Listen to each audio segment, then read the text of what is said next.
Trump has said that a deal to end the war in Ukraine was closer than ever, citing what he described as productive talks with Ukrainian President Volodymyr Zelensky and with NATO and European leaders. While Washington did signal it had offered Kiev NATO-like security guarantees and expressed confidence Moscow would agree. What is this security guarantee that he's offering? Well, of course, we'll be discussing that with a guest today. And also on World DNA, authorities in Los Angeles say Nick Reiner has been arrested on suspicion of murder following the deaths of his parents, acclaimed actor and director Rob Reiner and Michelle Singer Reiner. As police acknowledged, early jail records also referenced alleged gang activity without providing further details. We'll bring you the latest on that. Let's start with the headlines.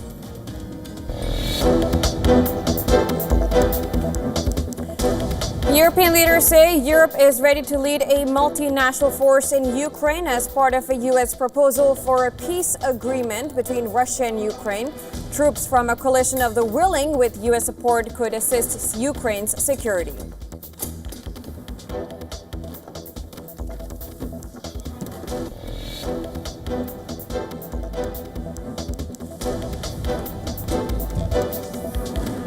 US President Donald Trump says a deal to end the Ukraine war was closer than ever after Washington said that it offered Kiev NATO-like security guarantees and voiced confidence Moscow would accept.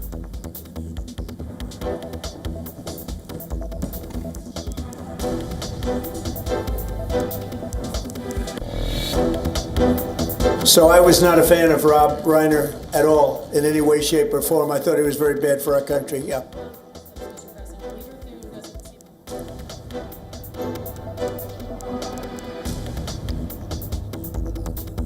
Donald Trump doubles down on criticism of Rob Reiner as lawmakers from both sides condemn his earlier remarks.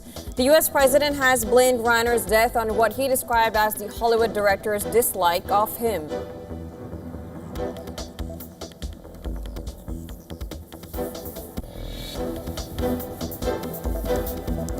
FBI says it has arrested 4 people in connection with an alleged plot by an anti-government group to stage bomb attacks on New Year's Eve in Los Angeles.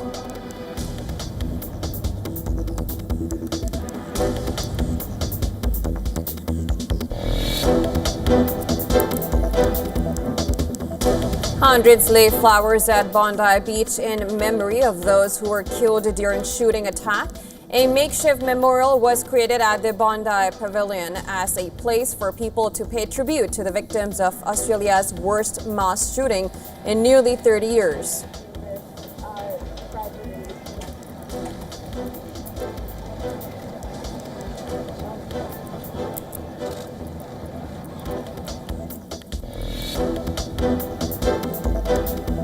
US President Donald Trump had sued the BBC for defamation over edited clips of a speech that made it appear he directed supporters to storm the US Capitol. According to the lawsuit, Trump is asking for at least $5 billion in damages.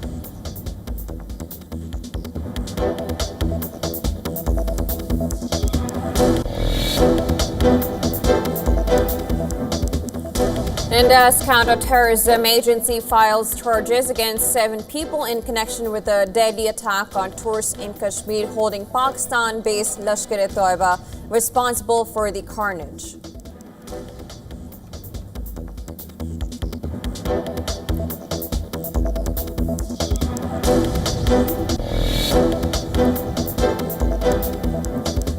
UK and South Korea finalize enhanced free trade pact, locking in tariff-free access on 98% of goods. The deal aims to boost exports, safeguard jobs and expand services and digital trade after years of post-Brexit negotiations.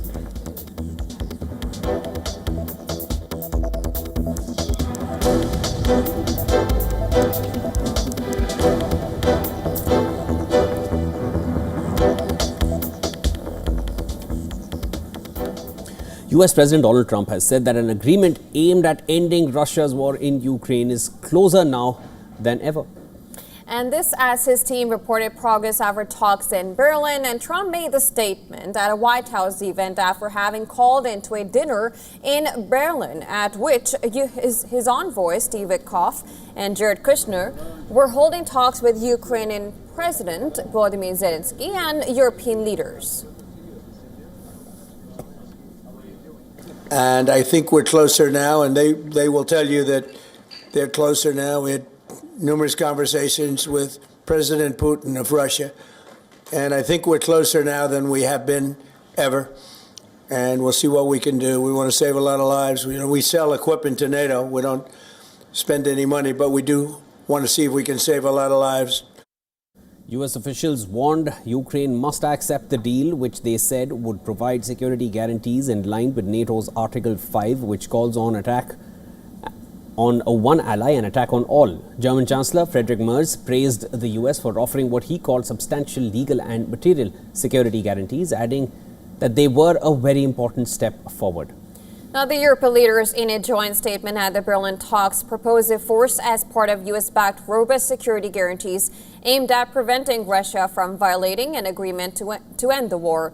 The European statement, whose signatories include leaders of Britain, France and Germany, also outlined what it said were other points of agreement between the European leaders and U.S. officials. It said Ukraine's military should continue receiving extensive support and maintain a peacetime strength of 800,000 troops. Also, that peace would be maintained by a US-led ceasefire monitoring and verification mechanism that would identify violations and provide early warnings of any future attack. Now, Zelensky met Witkoff and Kushner for a second day for talks and ending the war, building on a proposal initially put forward by Trump. The Ukrainian president said earlier that talks with U.S. envoys were not easy but brought progress on the question of security guarantees. Zelensky hailed new security guarantees offered by Washington, but also said differences remained on the question of what territories Ukraine would have to cede to Russia. We had enough of dialogue about territories. I think that so far we have different positions, I'll be honest. But I think that American colleagues have heard my personal position. I am very happy that I was able to personally convey this position. An official briefed on the US-Ukrainian talks earlier told AFP that US negotiators still want Ukraine to cede control of the eastern Donbass, made up of the Donetsk and Luhansk regions. Moscow controls almost all of Luhansk and about 80% of the Donetsk region, according to the US-based Institute for the Study of War. The official also said that Russian President Vladimir Putin wants territory and that US was demanding that Ukraine withdraw from the regions. European Union's von der Leyen has said decisions on territories are for Ukraine to take.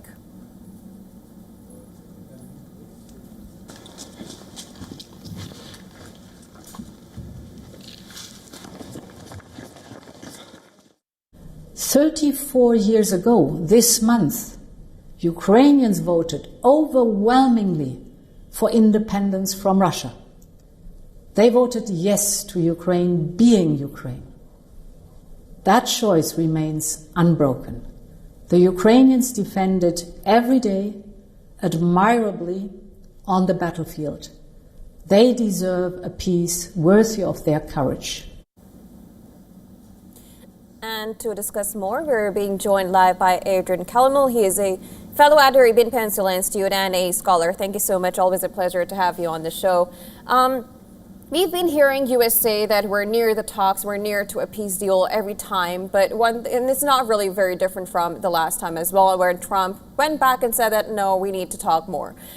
European leaders on the other side, when we look at these Berlin talks, it looks like they do now want to stand by Ukraine and they are adamant about it. How positive are you about this outcome? Great to see you, Josna. It's been a little while, and good evening to all your viewers. With this deal, there's before these meetings, there was a Trump new national security strategy that came out where the German chancellor said it was unacceptable, and the Russian foreign minister said it is largely consistent with Moscow's view. When I start to hear this, that gives me concern and reason to pause for any type of optimism on this. Now, I don't want to be completely cynical about this. As you said, we've been here multiple times, and it's deja vu over and over and over again. I think once they get past, if they can get past territorial, what territorial swaps will be made, and the security guarantees are the most important thing for not just Ukraine, but for smaller Baltic nations, Europe, countries that are already in NATO. So that's where that's where it's important, and the U.S. needs to distinguish between if Putin's a friend, a friend or a foe, and that needs to be done quickly. Understood. Adrian, do you feel Russia will distinguish between a US-based ceasefire monitoring body or a NATO force? Would this be acceptable to Russia to have US boats monitoring anything in Ukraine, even if they achieve some kind of an agreement in terms of the ceasefire? See, yeah, exactly, Siobhan, and that's where it gets a little sticky, right? You replace NATO troops with U.S. troops. That's even, I think, even a more difficult pill for Putin to stomach, because if you look at Europe, they've been really consistent throughout this conflict. If you look at the United States, it's flip-flopped really from one administration to the next. And who's to say that's not going to change in 3 years' time? And Zelensky needs those guarantees. Europe needs those guarantees.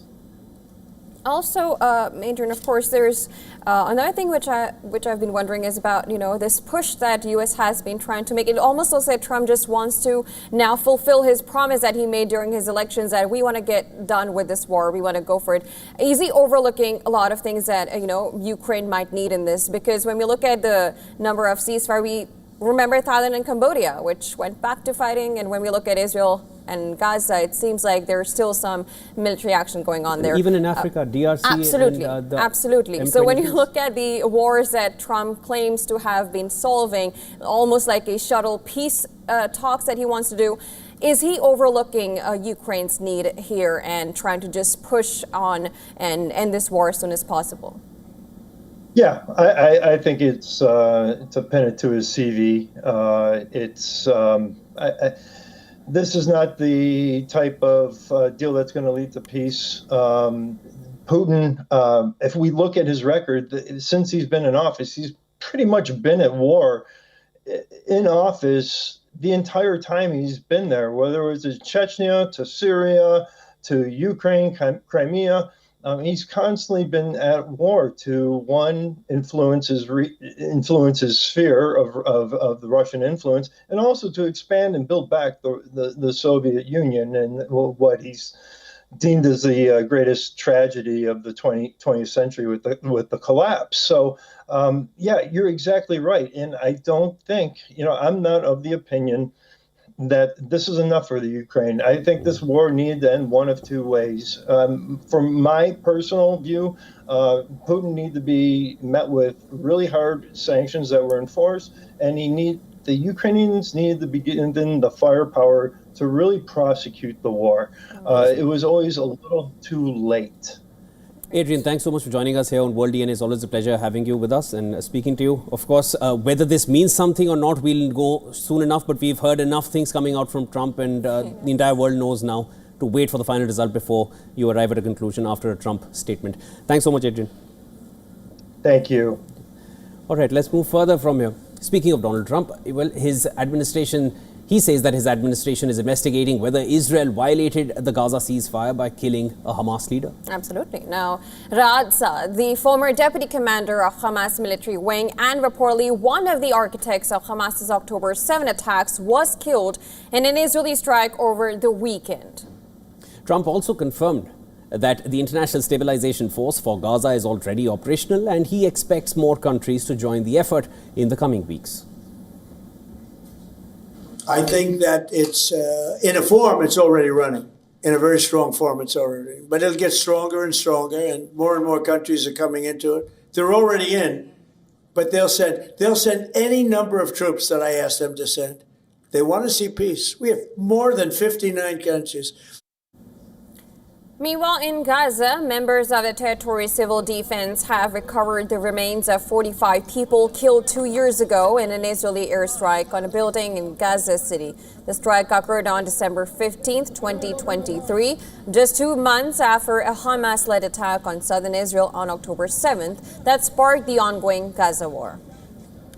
Family members watched as the remains were placed in body bags for transport to Shifa Hospital. Relatives said after 2 years, identification was often possible only by the clothing worn by the deceased. The October 2023 Hamas attack killed around 1,200 people in southern Israel and left 251 hostages, most of whom have since been returned through ceasefires or negotiated deals. Israel's 2-year military campaign in Gaza has claimed more than 70,650 Palestinian lives. This is according to Gaza's health ministry, with roughly half of the victims women and children.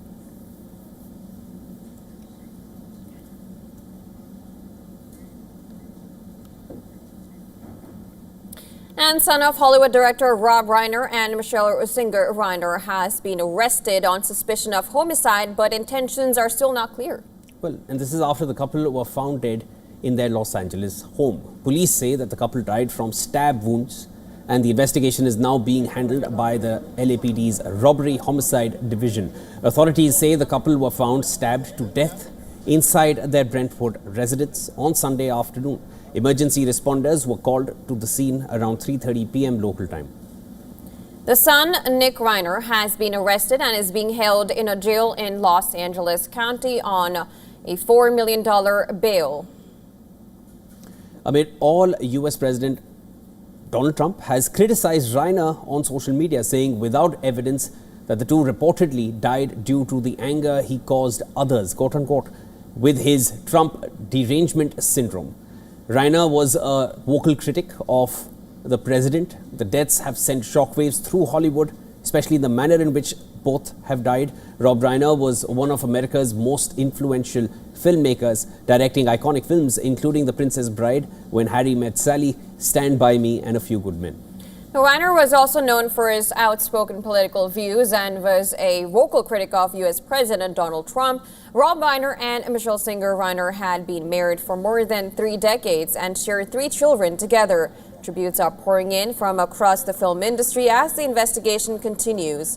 Police say further details will be released as the case progresses.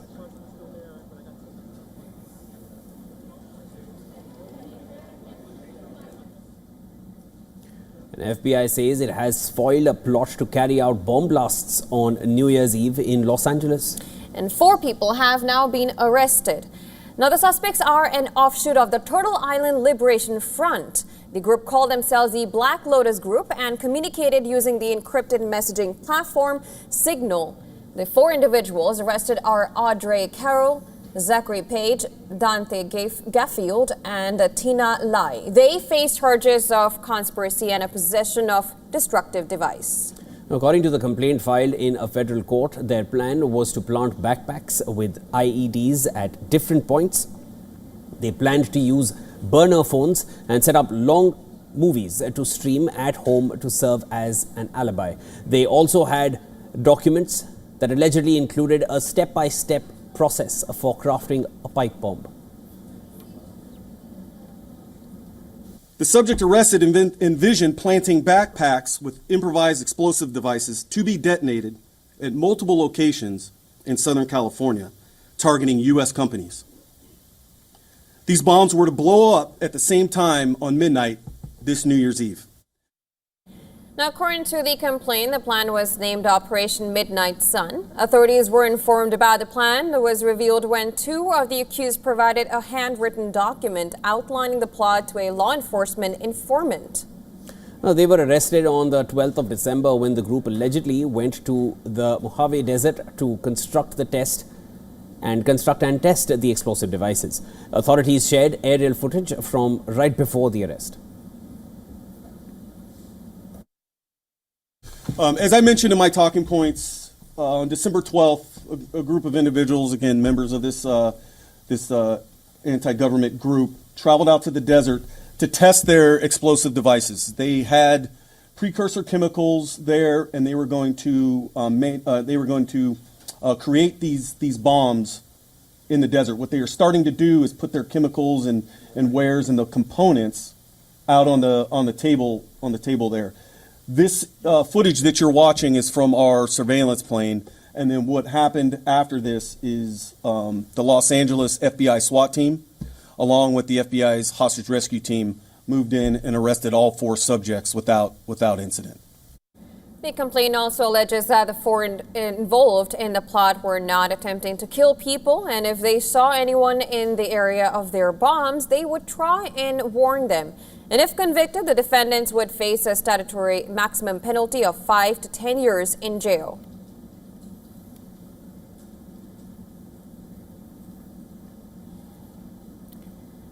And while the police in Rhode Island's Providence have renewed their search for the gunman who opened fire inside a classroom at Brown University.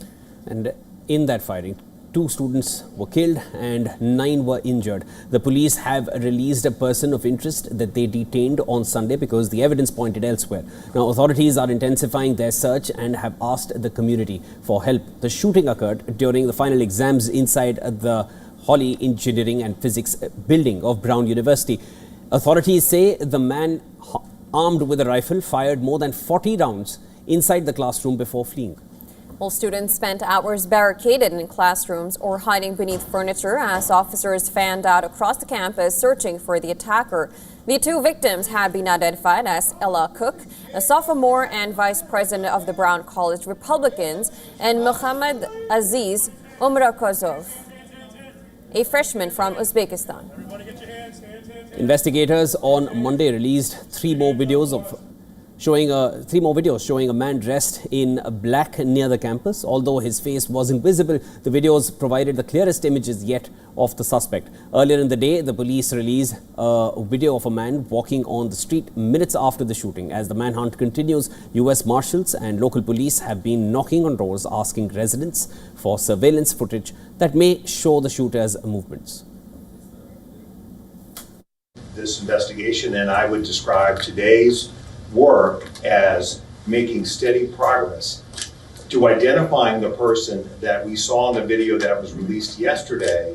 And the sooner we can identify that person, the sooner we can, I think, blow this case open. But that's work that has to happen in the next 24 to 36 hours.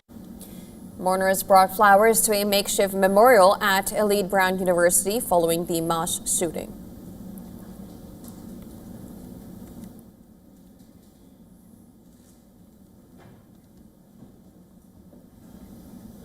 Security has been tightened in New York City as crowds have gathered for the lighting of the world's largest menorah. And it's hours after the attack that killed 15 people at a Hanukkah celebration in Australia, dozens of police officers have now been deployed, reassuring attendees of safety. Here's a report. Take a look.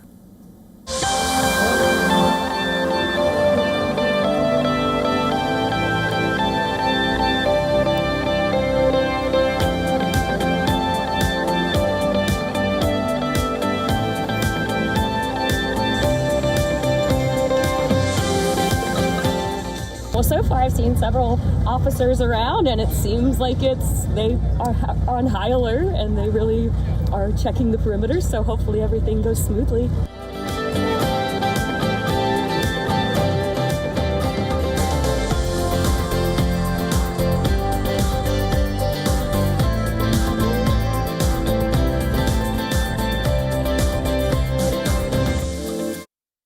And France's iconic Louvre Museum has been forced to shut its doors. And this is after Louvre workers launched a rolling strike over pay, staffing shortages and deteriorating conditions overall in the museum.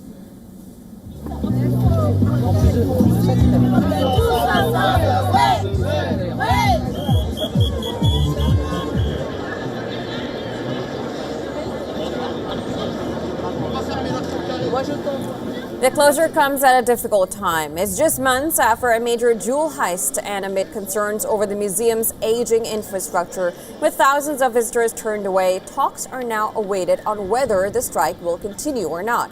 Around 400 employees backed the strike, disrupting access during one of the busiest tourism periods of the year.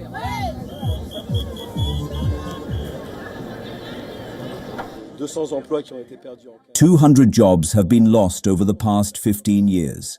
You can understand that under these circumstances, while attendance has increased by half during the same period, the workload has become heavier and the pressure on staff has grown stronger and stronger. The Louvre normally welcomes about 30,000 visitors every day. The strike comes as the museum is still recovering from a brazen jewel heist in October when thieves stole valuables worth 88 million euros in broad daylight. Staff also point towards serious infrastructure problems, including a water leak that damaged ancient books. Unions argue that years of underinvestment and staff cuts have placed growing pressure on the remaining employees. Union representatives are demanding more permanent hires, especially in security and visitor service. They also want safer work conditions. The union also opposes a planned 45% ticket price hike for non-EU tourists set to take effect next month.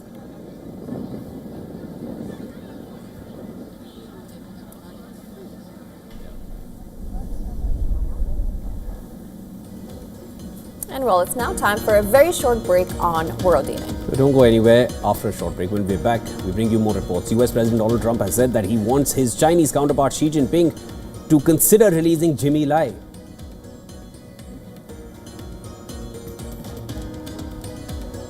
Also on the other side, the countdown for the 2026 IPL mini auction has now begun. All 10 franchises will gather on Tuesday for the bidding war as they look to fill a total of 77 available slots. We'll get you all the details on that on the other side. Keep watching WION World is One.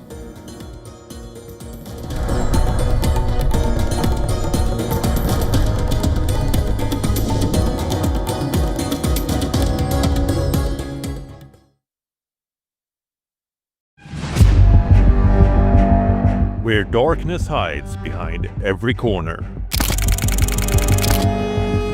Where the truth is stranger than fiction. A show that dives deep into the stories which shock and mystify. Unsolved murders. Psychopaths who defy explanation. International war crimes. And millions swindled in financial fraud. The victims, the accused, and the sinister plot. Crime is your front row seat to darkness.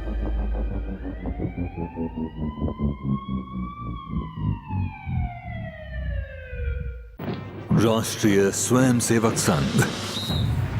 To some, it's an extreme ideology. To others, it's the very soul of India. To some, it's rebellion. To others, it's a principle of nation building. Coming soon to challenge perceptions in RS's centenary year, Kesariya at 100.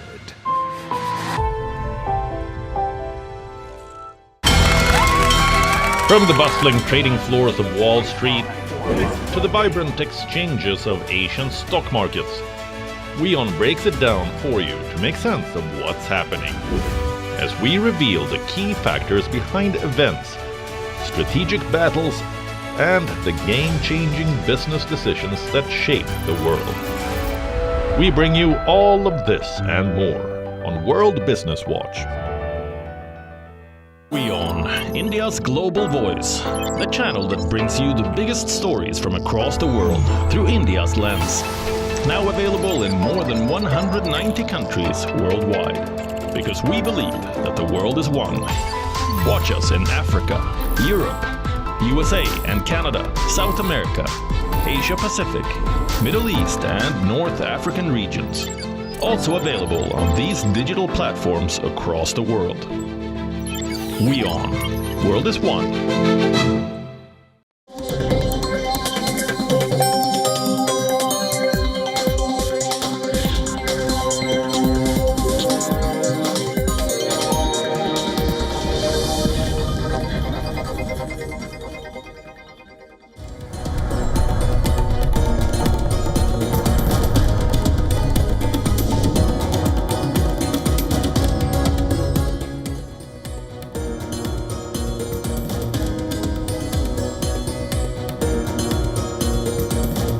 Welcome back, viewers. You're watching World DNA with Jyotsna. I'm Shivan. Lots more to discuss. Let's start with the headlines.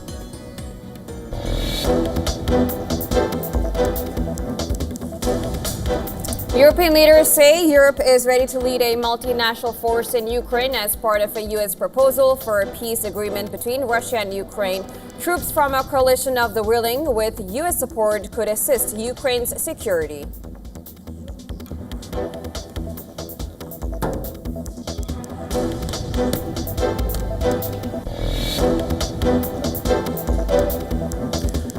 US President Donald Trump says a deal to end the Ukraine war was closer than ever after Washington said that it offered Kiev NATO-like security guarantees and voiced confidence that Moscow would accept.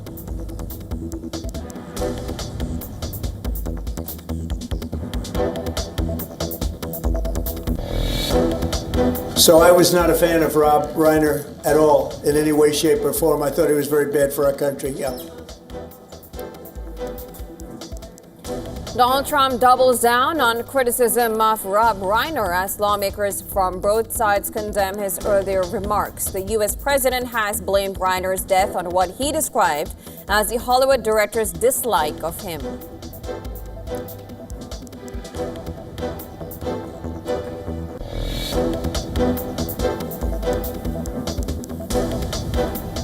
FBI says it has arrested 4 people in connection with an alleged plot by an anti-government group to stage bomb attacks on New Year's Eve in Los Angeles.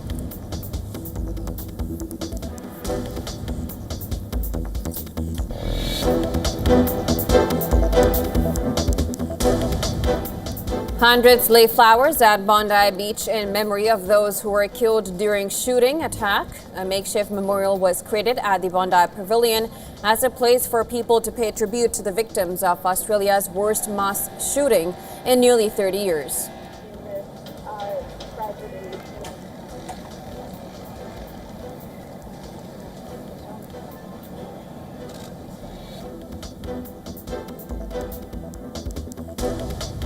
US President Trump had sued the BBC for defamation over edited clips of a speech that made it clear that he directed supporters to storm the US Capitol.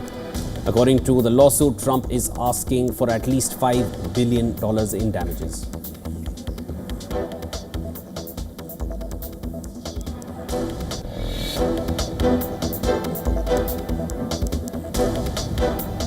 Delhi NCR saw slight improvement in air quality and visibility on Tuesday morning as northwesterly surface winds helped disperse the dense fog that had blanketed the region on Monday. Delhi's average air quality index stands at 381 in the very poor category.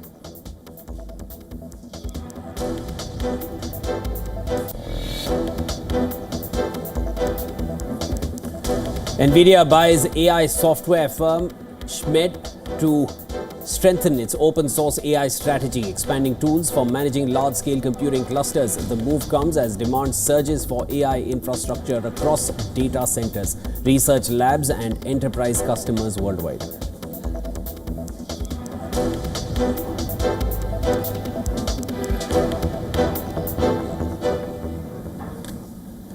Now, U.S. President Donald Trump has said that he wants his Chinese counterpart Xi Jinping to consider releasing Jimmy Lai.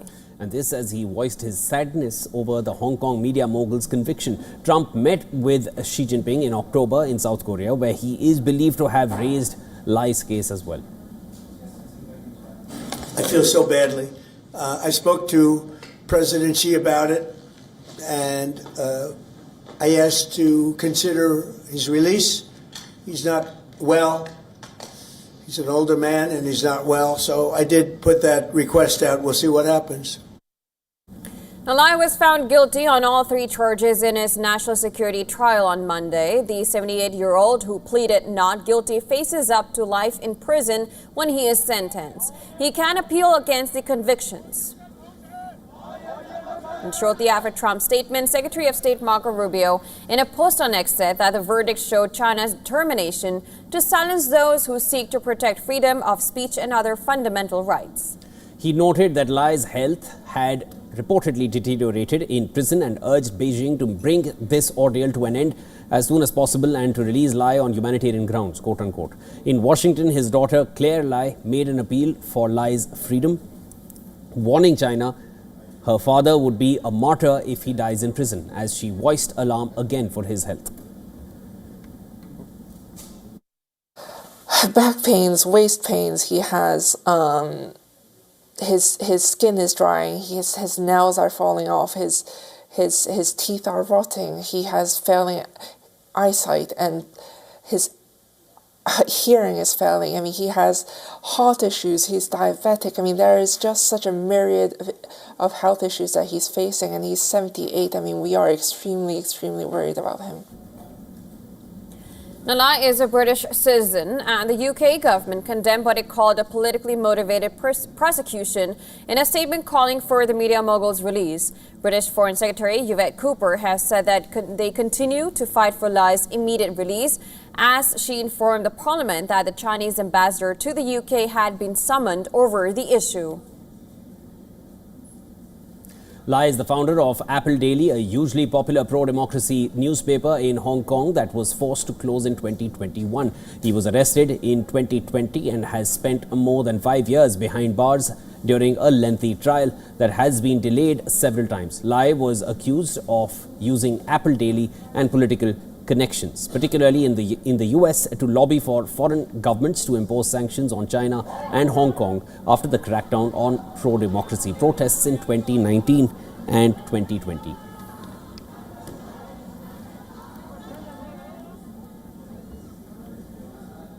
A Kabbadi game in India's Mohali turned into a crime scene.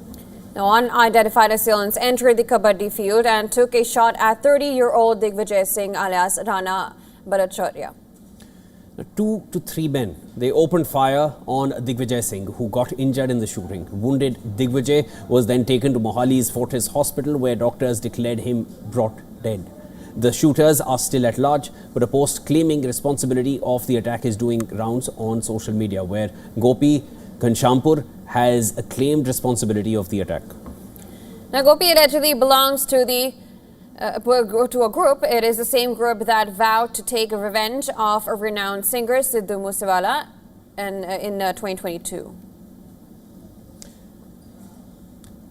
Bambia Syndicate operates in parts of Punjab, Haryana and Delhi NCR. The main rival gang of this group is Lawrence Bishnoi gang, and a lot of small groups operate under both Bambia Syndicate and Lawrence Bishnoi gang. They also carry out sporadic killings of members of each other's as well as people associated with them.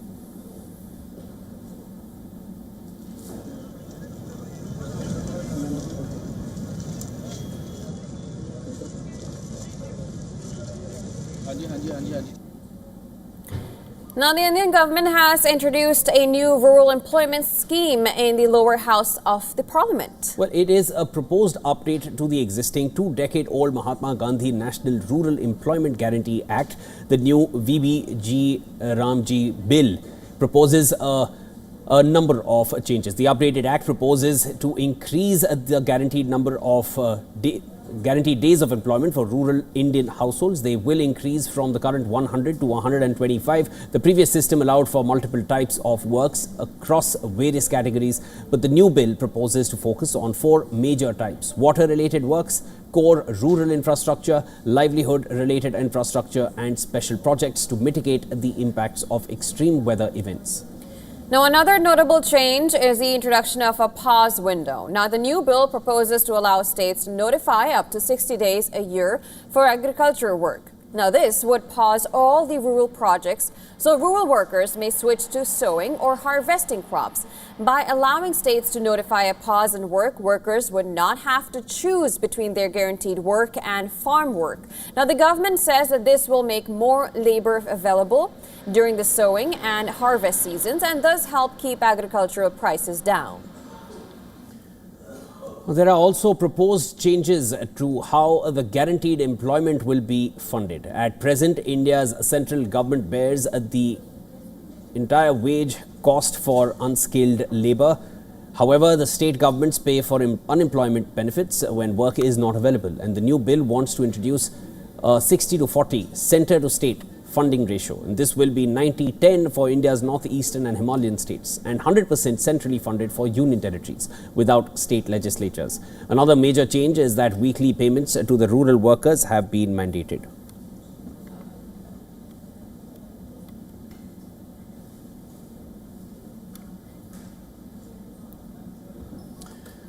The Indian Prime Minister's visit to Jordan entered its second day, where he is set to deliver a keynote address at the India-Jordan Business Forum meeting.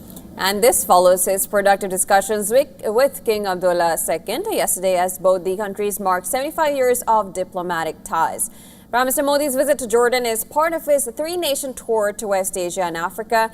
And Prime Minister Modi earlier received a warm welcome at the Al Husseiniya Palace in Amman, where King Abdullah II hosted him for a one-on-one meeting, followed by delegation-level talks. Now, during the talks, Prime Minister Modi outlined an 8-point vision aimed at expanding cooperation across key sectors, including trade and the economy, fertilizers and agriculture, information technology, healthcare infrastructure, critical and strategic minerals, civil and nuclear cooperation, and people-to-people ties. Both leaders reaffirmed their common and clear stance against terrorism, with the Prime Minister praising Jordan's leadership for its strong message against terrorism, extremism and radicalization. According to India's Ministry of External Affairs, it said that the two sides also agreed to expand cooperation in defense, security, renewable energy, tourism and heritage conservation. Now, King Abdullah II called the visit a symbol of decades of friendship and mutual respect, noting that it opens new avenues for economic collaboration in sectors such as industry, ICT, pharmaceuticals, agriculture and energy. Following the talks, the Jordanian monarch hosted a banquet dinner in honor of the Prime Minister, underscoring the warmth of the bilateral relationship. Jordan is the first stop on Prime Minister Modi's three-nation tour. Today, he will then travel from Jordan to Ethiopia for his first official visit to the country, before concluding the trip in Oman, where he is expected to meet the Indian diaspora and hold further bilateral discussions.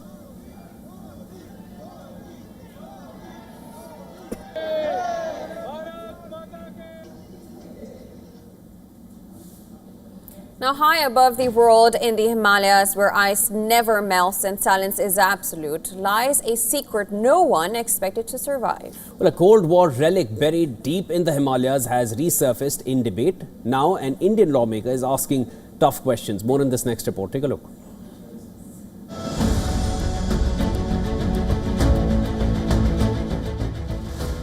The Himalayas, frozen mountain peaks, harsh winds, shifting glaciers.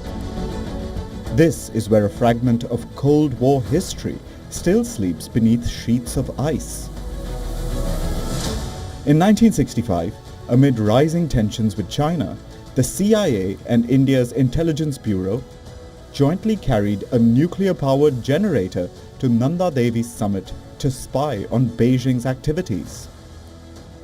That device, a plutonium-fueled generator designed to power listening equipment, was left behind during a blizzard and has never been recovered. The device was designed to detect Chinese missile and nuclear tests across the border. For 6 decades, the lost device has remained an unresolved mystery. Officials from both countries have kept details close to the vest, citing the covert nature of the mission. For decades, its story lay hidden in classified files. Then came fresh revelations and now renewed political attention. BJP MP Nishikant Dubey raised the issue, calling it a Cold War chapter buried without accountability. He said the mission took place during the Nehru and Indira Gandhi years, and that India has the right to know the full truth. Sharing these documents, he raised concerns over plutonium contamination in the river Ganga. The Himalayas do not forget, they preserve. And somewhere, under kilometers of ice and rock, a nuclear secret from 1965 still waits. Silent, cold, and unresolved. Bureau Report, WION. World is One.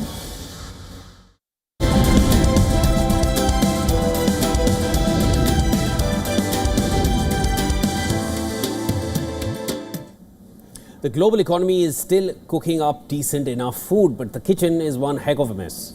And investors expect 2026 to serve up more of the same. In this next report, we dive into the risks and bets for 2026. Take a look.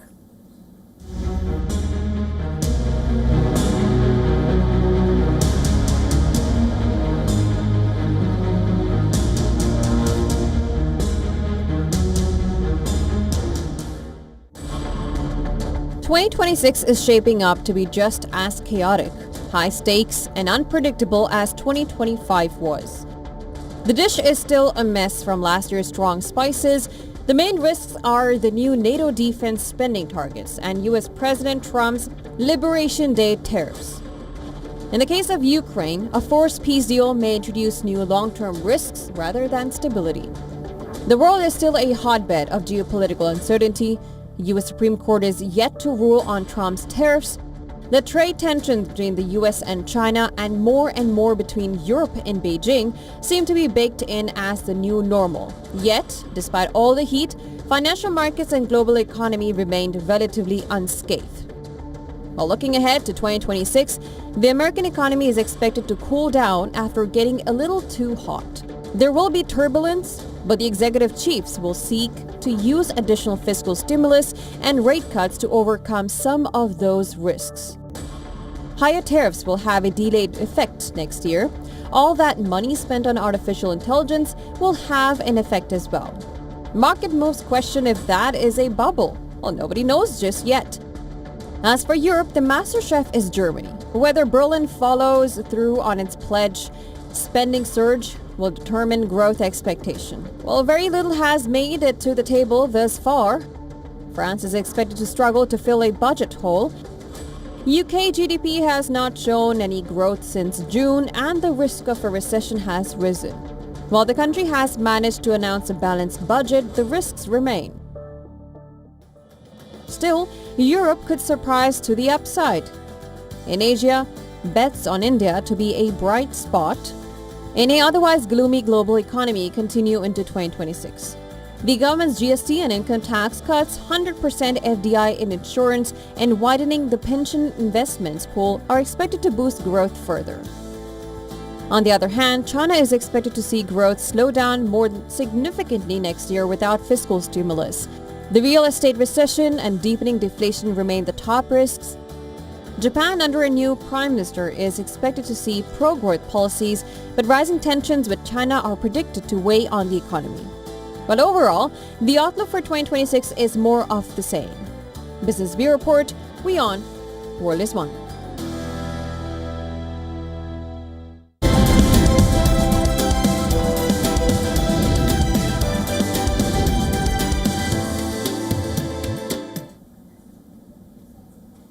Now, UK-based data center operator Pure Data Centers has unveiled one of Europe's biggest hyperscale projects this year, announcing plans to invest up to $1.17 billion in a major new data center campus in Amsterdam.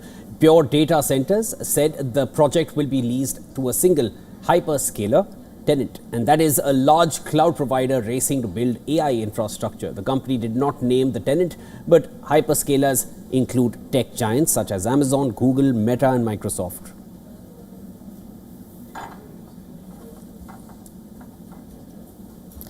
Now, according to company filings, those firms are expected to spend hundreds of billions of dollars on AI and data centers in 2025 alone. Pure Data Centers said construction of the Amsterdam campus will begin in January 2026, with a phased rollout expected from 2028 onwards. The facility will be designed to handle both cloud computing and artificial intelligence workloads, giving it flexibility as demand shifts.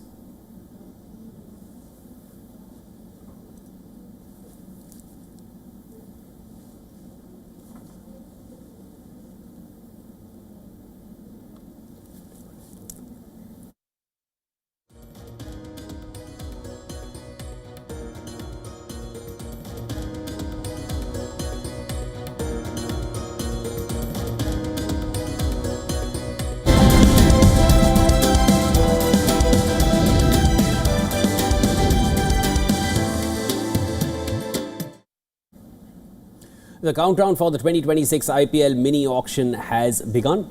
Well, all 10 franchises will gather on Tuesday for the bidding war as they look to fill a total of 77 available slots. A total of 359 players will go under the hammer in Abu Dhabi. However, no more than 31 overseas players can be bought now, with the remaining slots to be filled by capped and uncapped Indian players. Let's first take a look at where the 10 franchises stand. Two-time champions Kolkata Knight Riders have the most work to do. They have 13 vacant slots, the most among all teams, and also come into the auction with the biggest purse. Kolkata are followed by Chennai Super Kings and Sunrisers Hyderabad, who need to fill 9 and 10 slots respectively. Chennai have a purse of $4.8 million, while Hyderabad have just $2.8 million at their disposal. Five-time champions Mumbai Indians, on the other hand, are expected to play a minimal role with just $0.3 million left in their purse, likely limiting them to uncapped Indian signings. Now let's turn our attention to the players who could spark a bidding war. At the top of the list is Australian all-rounder Cameron Green, who has set his base price at 2 crore Indian rupees. That's around $220,000. Kolkata Knight Riders are expected to go all out for Green, especially after releasing big names like Andre Russell and Venkatesh Iyer. The Chennai Super Kings are the only other franchise with the financial muscle to challenge Kolkata for his signature. However, Green cannot become the most expensive players in IPL history due to the league's maximum fee rule for overseas players. The IPL has capped the salary of foreign players at about 18 crore rupees, which is the highest retention slab ahead of the 2025 mega auction. This rule, however, does not apply to Indian players. And that means Indian stars like Venkatesh Iyer, Ravi Bishnoi, the only two Indians to set a base price of 2 crore rupees, could end up earning more than 18 crore in a full-blown bidding war if it breaks out on Tuesday.